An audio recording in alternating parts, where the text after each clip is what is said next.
הקורס שאנחנו לומדים הוא מתמטיקה בדידה. אנחנו בחלק של מבוא ללוגיקה, ואנחנו עוסקים בתחום של כמתים. הכמתים שאנחנו נתקלים בהם הם כמת שהמשמעות שלו זה קיים מספר, זה הכמת הזה שנראה כמו האות באנגלית E בכתב ראי, והכמת השני שאנחנו נתקלים בו זה הכמת שהמשמעות שלו זה לא משנה איזה מספר בעולם נבחר, והכמת הזה נראה כמו האות A, הפוכה על הראש שלה.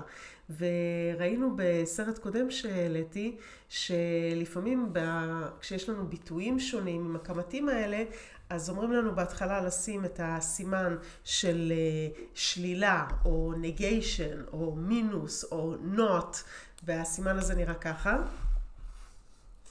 ואז אומרים לנו, רוצים שאנחנו נדחוף את הסימן שלילה הזה כמה שיותר פנימה לתוך תוככי המשפט, יותר לחלק משמאל לימין, יותר לדחוף אותו יותר ימינה, ולפעמים הוא אפילו נעלם לגמרי בשלב מסוים, וזאת המשימה שלנו הרבה פעמים בשיעורי בית שלנו. אז הראיתי בשיעור הקודם, אני רק אגיד בקצרה, שלפעמים אנחנו רואים שהסימן הזה מופיע ממש לפני הקמת עצמו, נגיד ממש לפני הקמת הזה או ממש לפני הקמת הזה, ואז הראיתי בסרט הקודם איך אנחנו מתמודדים עם זה ואיך אנחנו דוחפים את הסימן של השלילה יותר פנימה. גם הראיתי איך אנחנו עושים את זה כשאנחנו מתמודדים עם צמדים של כמתים, למשל איזשהו צמד כזה ביחד שמופיע בהתחלה סימן של שלילה, איך אני דוחפת אותו יותר פנימה את השלילה ואיך אני עושה את זה. אז אתם יכולים להסתכל בסרט הקודם שהעליתי, והיום אני אראה לכם עוד שיטה אחרת, איך אנחנו בעצם דוחפים פנימה לתוך המשפט יותר לכיוון ימין את הסימן הזה של השלילה, את הסימן הזה של הנגיישן, את הסימן הזה של not, איך אנחנו יכולים, איזה טריקים יש לנו בשרוול שלנו כדי לדחוף את הסימן של השלילה יותר פנימה. והטריק הראשון שאני אראה לכם, אני רק אמחק את הלוח. הטריק הראשון שאני אראה לכם זה טריק שקוראים לו כללי דה מורגן של תחשיב הפסוקים.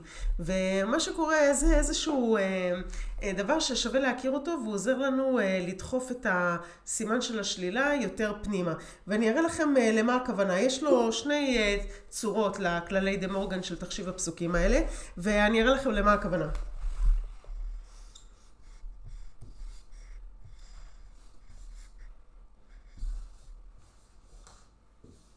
אוקיי, אז נגיד שיש לי איזשהו משפט שאני מתעסקת עם המשפטים של הכמתים, ואני, לא משנה אם ככה זה נראה בהתחלה או ככה זה נראה אחרי שקצת עשיתי כל מיני שינויים ודחפתי קצת את הסימן שלילה פנימה יותר, אבל אם יש לי איזשהו קטע שאני בעין שלי מזהה שיש לפני איזשהו משפט שיש לו את הצורה הזאת, שיש לך איזשהו סימן שלילה, ואז יש סוגריים, ואז יש לך איזשהו משפט מסוים, ועוד איזה משפט מסוים, או ביטוי מסוים, או אפילו ביטוי עם הכמתים עצמם.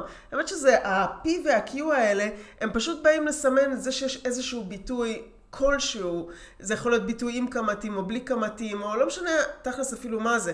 אבל אם אנחנו מזהים ישר, אנחנו פתאום קולטים שיש לנו איזה משפט שמתחיל עם שלילה, ואז יש סוגריים, ופתאום יש לך איזה שהם שני ביטויים, ובאמצע יש את הסימן הזה של וגם, אז יש לי עכשיו דרך איך אני יכולה לדחוף את הכמת יותר פנימה, את הנגיישן, את השלילה יותר פנימה, ואני אראה לכם בעצם, אם אני במקום, אז מה שאני יכולה לעשות זה לשנות את הצורה של מה שאני רואה כרגע, ולכתוב משהו אחר, שהשלילה יהיה יותר בפנים, אבל המשמעות עדיין נשארת אותה משמעות, ואני אכתוב לכם ותראו איך זה נראה.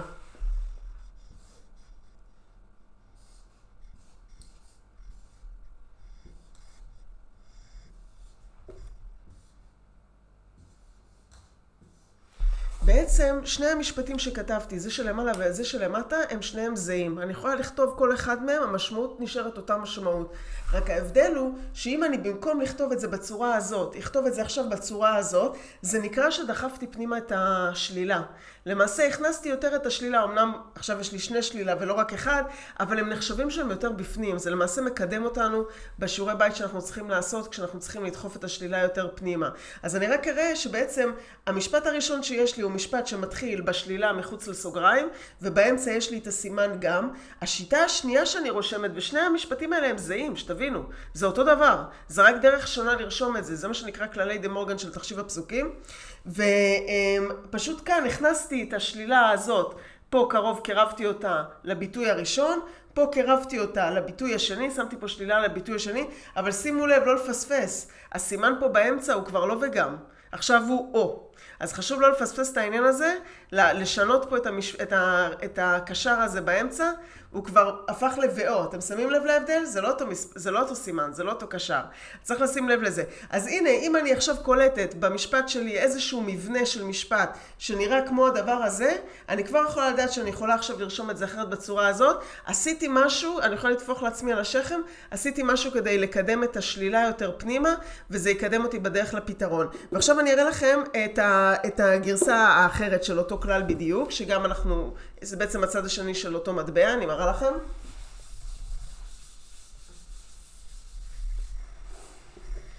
אז אם אני נתקלת, תוך כדי שאני מתעסקת במשפט שלי והמטרה שלי זה לדחוף את השלילה יותר פנימה, יכול להיות שאני אזהה בעין שלי אם אני מיומנת ואני כאילו כבר מרגילה את העין שלי לחפש את המבנה הזה של המשפטים, יכול להיות שאני אראה את המשפט שנראה, או חלק מהמשפט שנראה בצורה הבאה.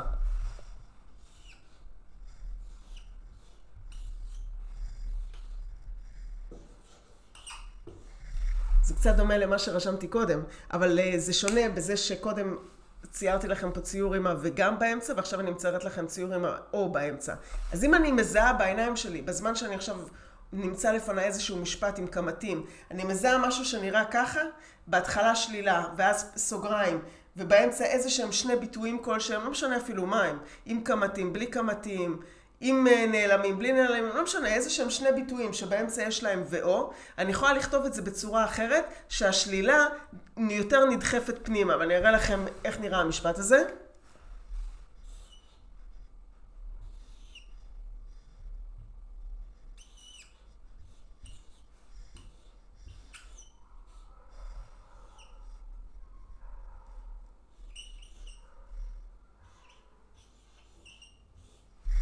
שני המשפטים האלה הם זהים, חברים. אתם יכולים לבחור איזה מהם לרשום. המשמעות שלהם היא זהה.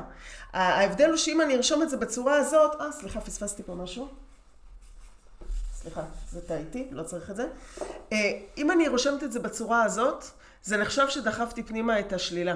עכשיו השלילה נמצאת פה ליד הפי, השלילה נמצאת פה ליד מה שקראנו לו Q, שזה איזשהו ביטוי כלשהו. שימו לב שהסימן יתהפך באמצע.